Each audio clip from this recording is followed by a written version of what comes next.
기록을 꼼꼼히 본다고 소문이 나 있습니다. 그 결론에 대해서 이의를 다하는 사람들은 거의 없다. 논란거리를 제공하는 판사는 아니다.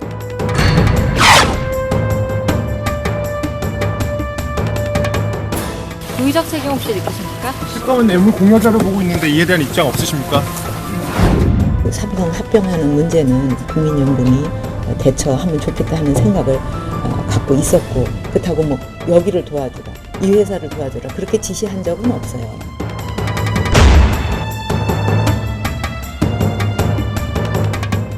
법원의 이재용 삼성전자 부회장에 대한 구속영장 기각 결정은 매우 유감이나 필요한 조치를 강구하여 흔들림 없이 수사를 진행할 예정입니다.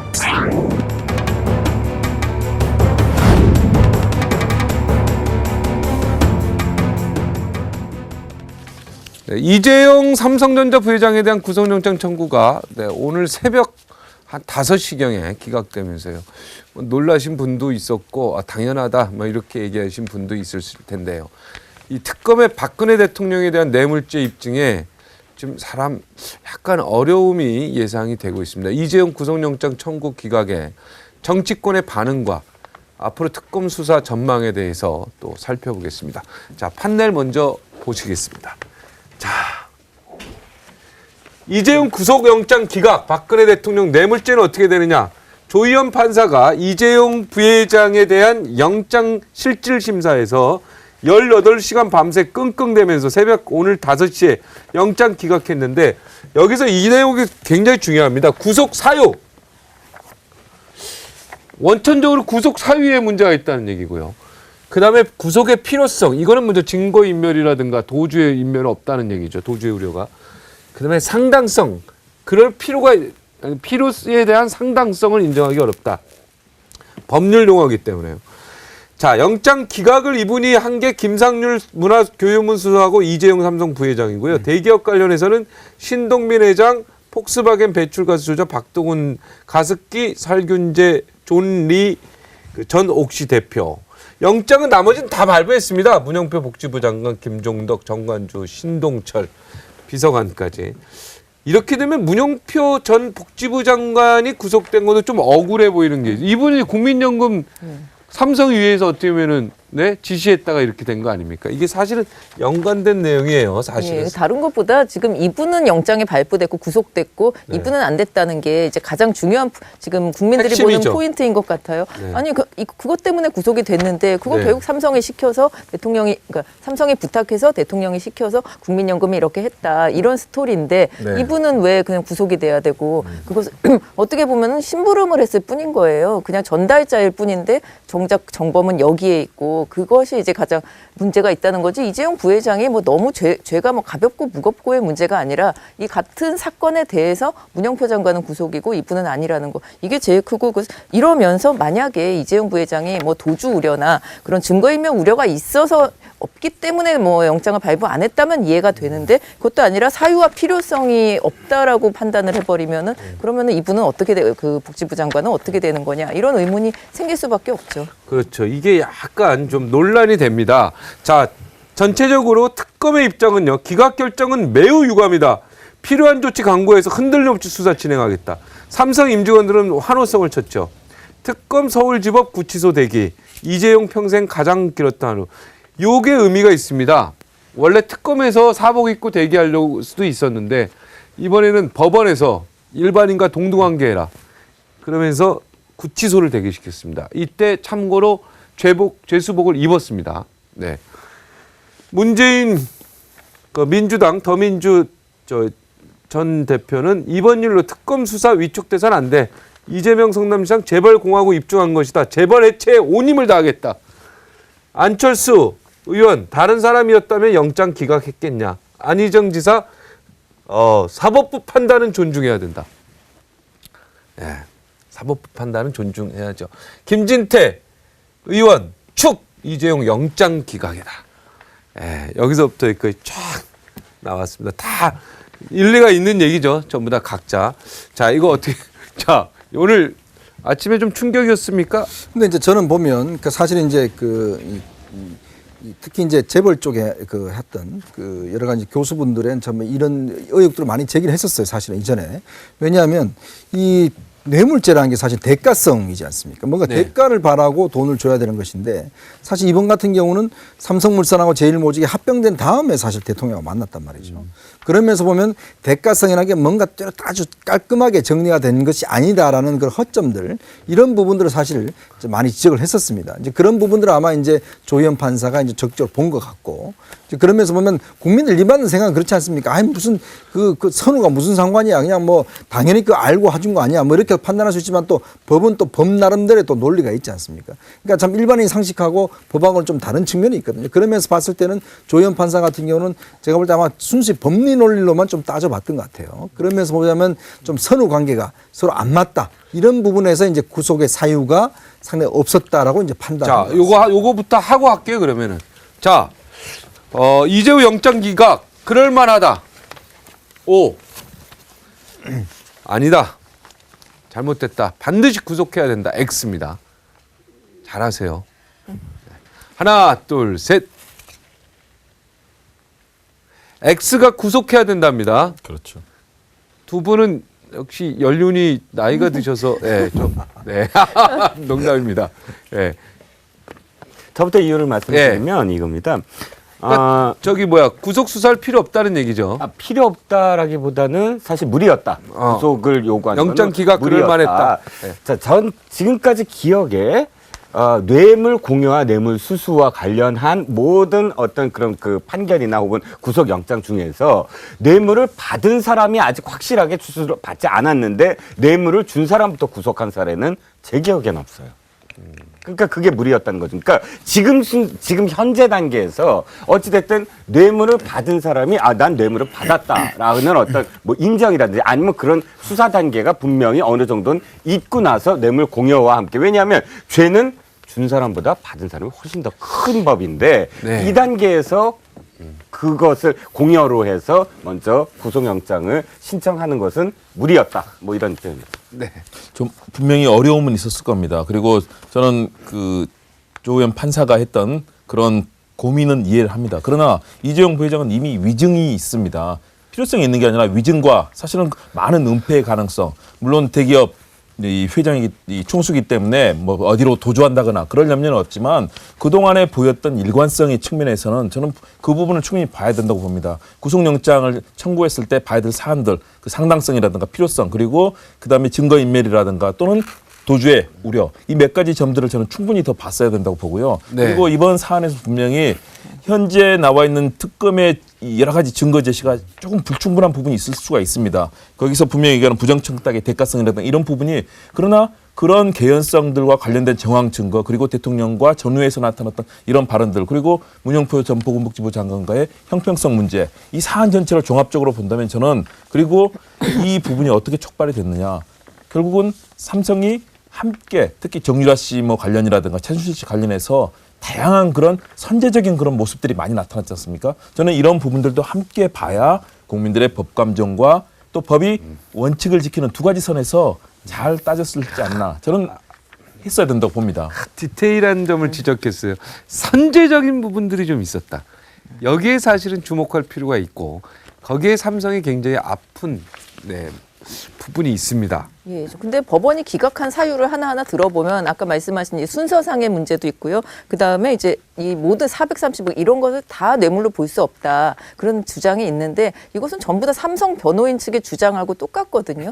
그쪽만 들어줬다는 생각을 좀 떨칠 수가 없어요. 그리고 지금 이런 상황에서 그냥 구속영장을 무리하게 발부했다는 지적도 있을 수 있고 특검이 지금 뭐 전방면에서 좀 무리하게 지금 이것과 상관없는 것까지 모두 막 조사에 나서면서 너무 좀 재계를 괴롭히고 있다라는 반응이 사실 재계에서도 있죠. 그렇기 때문에 이렇게 뭐 좀 그렇지만 구속영장은 발부해서 그런데 구속영장이 기각됐다고 해서 어차피 뭐 실형에 지장을 줄 수 있는 것은 아니기 때문에 일단 재계의 반발을 좀 의식해서 어느 정도로 좀 무리한 것이면 기각하는 것이 낫겠다라고 판단을 하지 않았는가 이런 생각도 듭니다. 저는 특검이 미르하고 K재단 여기에 K스포츠재단에 204억 있지 않습니까? 이 부분은 빼고 만약에 했다면 법원의 고민이 더 심했을 것이다. 사실 정유라한테 간 16억. 16억은 16억 동계 스포츠 장시호한테 간. 장시호 간 거. 그건 상당히 논란이 됐어요. 그거는 굉장히 이거는 확실하거든요. 맞습니다. 그런데 이 재단에 들어간 돈에 대해서는 그 논란이 있고 나머지 52개사도 전부 뇌물죄를 똑같이 형평성에 맞춰야 되는 그런 법원에 엄청난 부담이 있지 않았을까. 그래서 그 부분을 뺐다면은 조희연 판사가 또 어떻게 나왔을까. 나 이거는 내가 개인적으로 굉장히 고민을 해봤던 내용입니다. 자, 이제 정치권. 요즘에 화가 무척 많이 나신 분인데 좀처럼 이분 화낸 거 제가 한 번도 못 봤는데요. 이분 요즘에 화 많이 났습니다. 그리고 뭐 싫은 소리 절대 하지 않는 분인데 이분 계속 구설수에 인내심을 지금요 드러내고 있습니다. 네, 귀국 일주일. 네, 반기문 전 총장의 행보 어떠한지 지금부터 평가를 해보겠습니다. 자, 저 영상 화면 있죠? 영상 없습니까? 네. 여러분은 파리에서 전철표를 금방 끊을 수 있느냐? 권세진 기자 네. 끊을 수 있습니까? 몇 번 이제 실수를 하죠. 잘못 끊기도 하고 뭐 나갔다 다시 들어온 적도 있어요. 그러면 이제 일행들하고 싸움이 나기도 합니다. 근데 그런 문제가 아니잖아요. 이분은 물론 뭐 한국 지하철표 못 끊을 겁니다. 근데 뭐 그게 잘못 끊은 것도 아니었어요. 2만 원 넣어야 되는 상황이었고 7,500원씩 해서 그랬는데 이렇게 그거에 대해서 화가 난 거죠. 이런 언론 보도에 대해서. 그래서 왜 이렇게까지 화가 이게 정치 초보의 모습이죠. 어떻게 보면 뭐 안철수 의원이나 이런 분들이 정치권에 처음 들어왔을 때 이런 반응이 좀 있긴 있었어요. 이해를 못하는 거죠. 정치권은 다 이렇게 사는가? 나는 왜 여기 와서 이렇게 뭐 근데 이 비유가 조금 잘못되지 않습니까? 그렇죠. 그러니까 뭐냐면 아니 뭐 실수했는데 뭐 애교로 봐주세요. 뭐 이렇게 이야기하면 여기서 되는 장관까지 것이지. 하셨잖아요. 아니 당신들 그럼 파리 가봤어? 파리 가보면 거기서 끌어봤어 이런데 나 저는 파리에 살아본 적은 파리 안 없어요. 가봐서 저는 모르겠는데. 파리에서 만약 살았다면은 달라지는 거죠. 아니 뭐 그런데 3, 이제 40년. 문제는 이제 사실은 이제 아무래도 우리가 이제 반기문 사무총장이 일반인이 아니니까 네. 기자들이나 뭐 이런 것에 관심을 많이 가지잖아요. 그러니까 일거수일투족 예전에 그 정몽준 저 의원 같은 경우는 이제 왜 버스비 70원이라고 그러냐 그거 가지고 한참 했지 않습니까?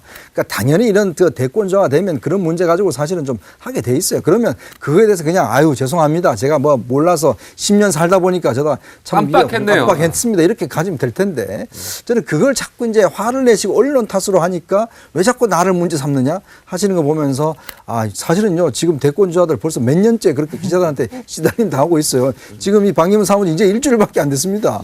아직 시달릴 게 많은데 언론한테 이렇게 좀 심하게 이야기하시는 거는 조금 좀 아닌가 생각이 듭니다. 반기문 유엔 사무총장이 빨리 유엔 사무총장이라는 구름에서 현실 정치에 나는 한 명의 대권 주자로서 국민들의 마음에 들어야 되는 그런 이 대권 주자라는 모습으로 내려야 될 것 같습니다. 과거에 얼마나 의정과 격식을 통해서 전 세계 어느 나라를 가든 정말 수많은 경호원과 각국의 정상들이 나와서 마중하던 이제는 그 자리가 아니거든요. 이제는 현실 정치인으로서 국민 한 분 한 분의 소중한 표를 달라고 부탁해야 되는 그런 입장이기 때문에 화를 내실 때가 아니라 더 겸허하게 겸손하게 현실로 내려오셔야 된다고 봅니다. 자, 김홍국 기자는 그러면 반기문 총장 화 안 나게 생겼습니까?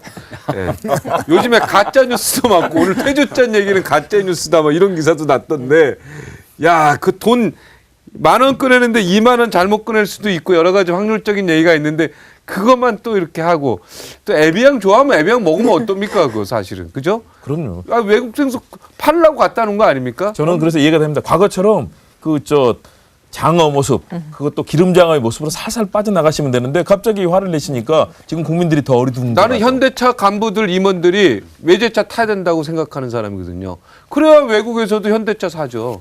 그런 모습을 먼저 보여줘야죠. 평소 먹던 거 먹는 네. 게 어떻습니까? 아, 현대차 간부들이 전부 현대차만 사면 외국 그 사람들도 다 현대차 안 사고 외국차 사죠. 맞습니다. 그러니까 뭔가 그런 열린 마음, 뭔가 좀 다른 각도에서 볼 필요도 있다는 생각이 듭니다. 자, 소심한 반발 행보. 나는 진보적 보수주의다. 아, 이 멘트는 굉장히 보수주의자들한테는 화나는 멘트 같다는 생각이 들어요. 진보자만 들어가도 막 기분 나빠하는 사람들 많은데. 자, 두루뭉실 기름장어 의혹 해명. 억울하고 야속하고 답답하다. 우리 언론에서 부정적인 것만 부각한다. 근데 언론이요. 여기 기자분들 있지만 부정적인 기사 다 쓰잖아요.